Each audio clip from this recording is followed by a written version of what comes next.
Hi everyone, welcome back to our channel. This is Sukhvinder Singh, an IELTS PT spoken English trainer. Today in the video, I'm going to discuss the next subtype of the future tense, that is future perfect continuous tense. इस tense के related मैं आपके साथ आज deeply information share करूंगा. So let's get started. Future perfect continuous tense. अब इसके according पूरा मीन क्या निकलता है फ्यूचर परफेक्ट कॉन्टिन्यूस टेंस. इसमें जो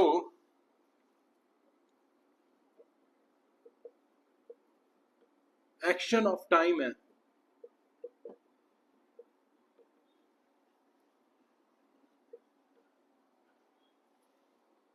वो कैसे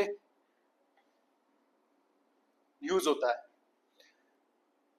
मान लीजिए कि हम बात जैसे कर रहे हैं कि फ्यूचर परफेक्ट कॉन्टिन्यूस टेंस है, फिर हम कहेंगे कि परफेक्ट कॉन्टिन्यूस टेंस तो वो होता है भी जहां पे हम बता रहे हैं कि कोई क्रिया कितने समय से चल रही है, लेकिन बात तो यहाँ पे हम फ्यूचर की कर रहे हैं, तो अभी तो समय वो आना है, तो हमें कैसे पता होगा कि हाँ भी ये क्रिया मतलब आगे जा ऐसे टाइम पे शुरू होगी. अब आने वाले समय के बारे में तो किसी को कुछ पता नहीं होता. तो यहाँ पे फ्यूचर परफेक्ट कॉन्टिन्यूस टेंस में समय की क्रिया किससे अकॉर्डिंग आती है आप समझिए जरा. जैसे मान लीजिए पास्ट, यहाँ पे प्रेजेंट,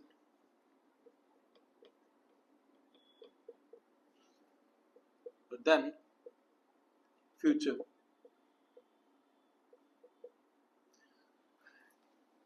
कोई भी एक्शन है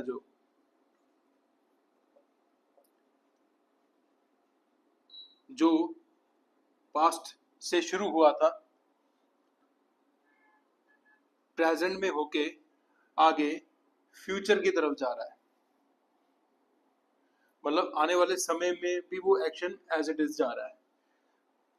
इस समय की क्रिया को हम फ्यूचर परफेक्ट कॉन्टिन्यूस टेंस कहते हैं. जैसे आप मान लीजिए हिंदी में मैं आपको कोई सेंटेंस कहता हूँ कि ये दुकान 5 सालों से चल रही होगी. 5 सालों से चल रही होगी, होगी, होगा, होंगे. इन वाक्यों से हमें यह समझ आता है कि आगे की बात की जा रही है. ये जो क्रिया चल रही है, ये जो क्रिया अभी चल रही है, कोई एक्शन ऑफ टाइम चल रहा है, ये आगे वाले समय पे भी है, आगे वाले समय पे भी जा रहा है. जैसे मैंने अभी सेंटेंस बोला कि ये दुकान 5 सालों से चल रही होगी, तो इसको जैसे ट्रांसलेशन करूंगा इंग्लिश में तो कहूंगा this shop will have been running for 5 years. तो 5 सालों से चल रही होगी. विल हैव बीन यहाँ पे ये डिफाइन कर रहा है कि 5 साल पहले से शुरू हुई थी शॉप, अभी भी चल रही है और आगे भी चलती जाएगी. तो मतलब अभी प्रेजेंट में ही वो क्रिया को मैं जाके रोक नहीं रहा हूँ. वो उसका जो क्रिया है, उस चीज की, जिस चीज की मैं बात कर रहा हूँ, जिस चीज की क्रिया की मैं बात कर रहा हूँ, वो आगे भी जा रही है, वो काम आगे भी जा रहा है. पास्ट से होता हुआ प्रेजेंट में, प्रेजेंट से फिर आगे फ्यूचर में. अब इसके रूल वर्ड्स मैं आपको पहले राइट करके देता हूं. पॉजिटिव सेंटेंस है फ्यूचर परफेक्ट कॉन्टिन्यूस टेंस का. तो इसमें जो रूल वर्ड आएगा वो है will have been,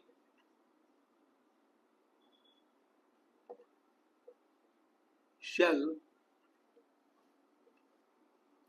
have been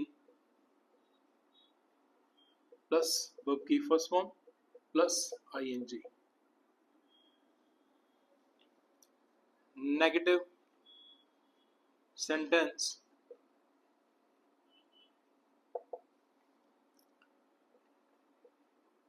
will not have been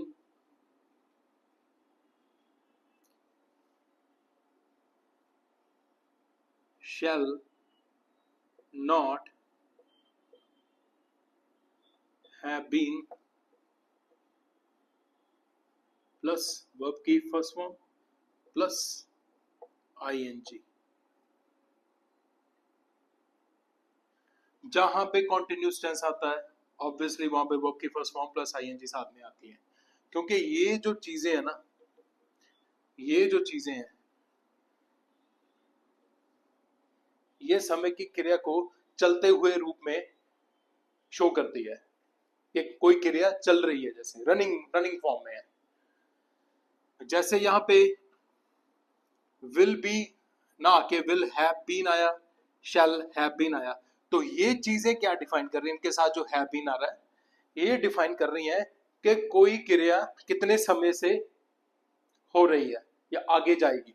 will have been भी कितने समय से हो रही होगी, जैसे मैं एग्जांपल लेके कहूँ कि रहा होगा, रही होगी, रहे होंगे, भी इतने समय से ये क्रिया चल रही होगी, तो उसके अकॉर्डिंग हम यहाँ पे विल हैव बीन और शैल हैव बीन यूज करते हैं, साथ में वर्ब की फर्स्ट फॉर्म प्लस आईएनजी, क्योंकि समय यहाँ चलते हुए रूप में है, कोई क्रिया चलते हुए रूप में है।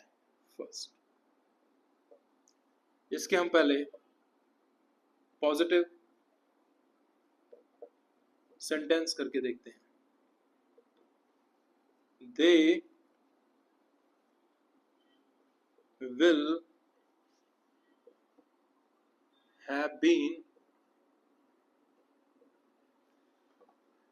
वर्किंग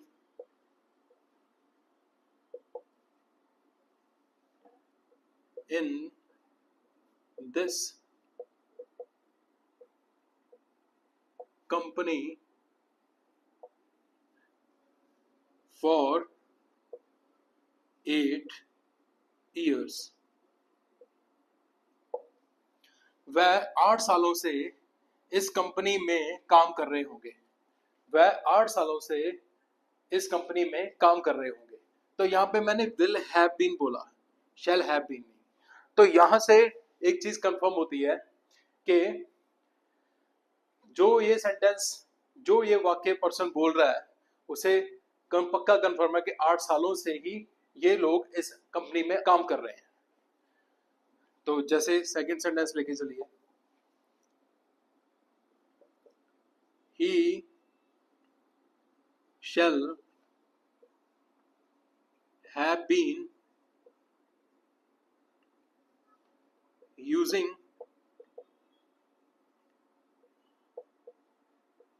this car for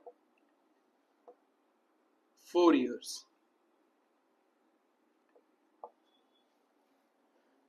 वह 4 सालों से ये कार यूज कर रहा होगा। तो यहां पे मैंने shall have been बोला।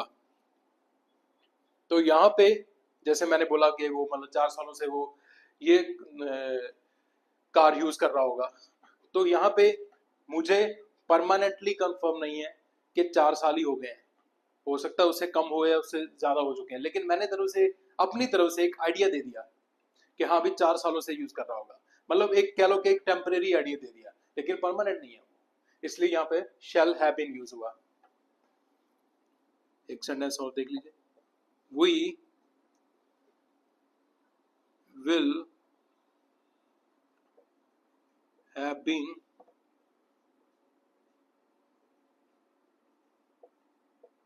doing practice on this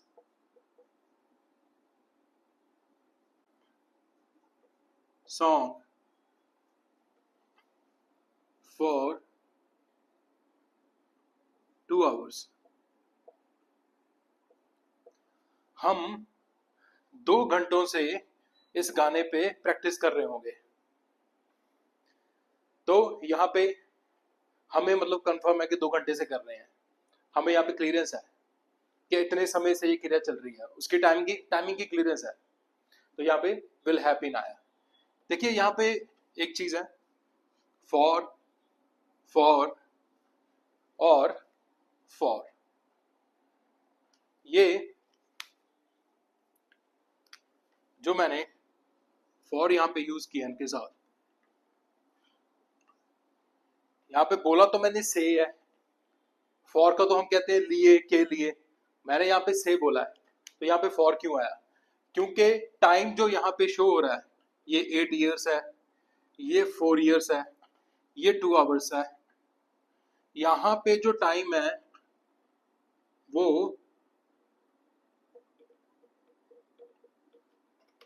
quantity में शो हो रहा है। ये जो टाइम है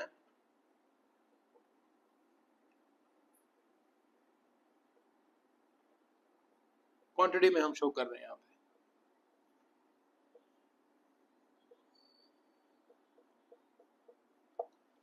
यहाँ पे नंबरिंग में नहीं चल रहा, यहाँ पे टाइम की क्वांटिटी शो हो रही है, तो इसलिए फॉर आया। जब भी हम टाइम को क्वांटिटी में शो करते हैं या रिप्रेजेंट करते हैं तो वहां पे फॉर का यूज होता है, फ्रॉम का नहीं। जैसे अगर फ्रॉम आए तो उसकी आप एग्जांपल देख लीजिए। I will have been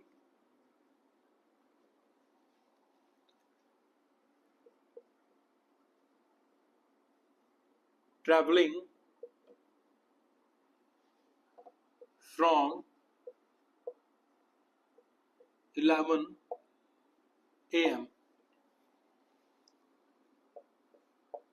He shall have been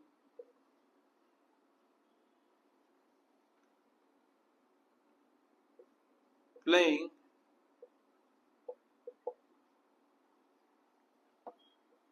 in the ground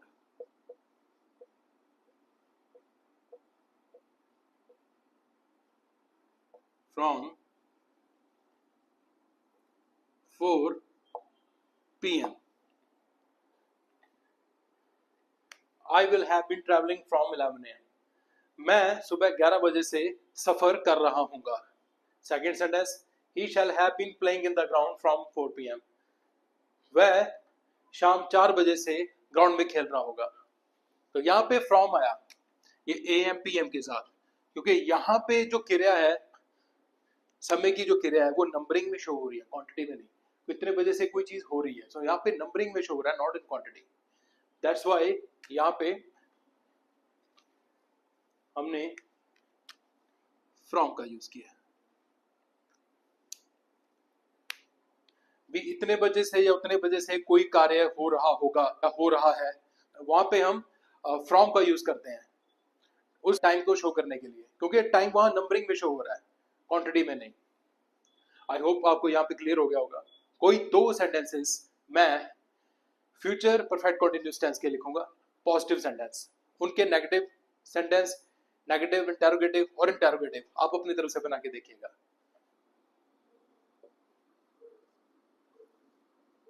This factory will have been running for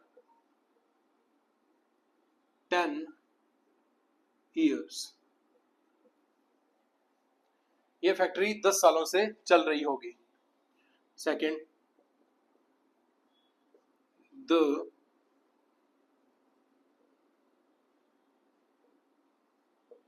the musician shall have been working on new tunes from 2 p.m. Musician नई धुनों पे 2 बजे से, दोपहर 2 बजे से काम कर रहा होगा। अब इन्हीं के आप नेगेटिव सेंटेंस, इंटरोगेटिव और नेगेटिव इंटरोगेटिव सेंटेंस अपनी तरफ से बना के देखिएगा। कोई प्रॉब्लम आए कमेंट में अपना इश्यू छोड़ दीजिएगा, हमारे साथ शेयर कीजिएगा, हम आपसे कांटेक्ट करके वो चीज़ आपकी रिजॉल्व करेंगे। सो मिलते हैं नेक्स्ट वीडियो में। Till then take care.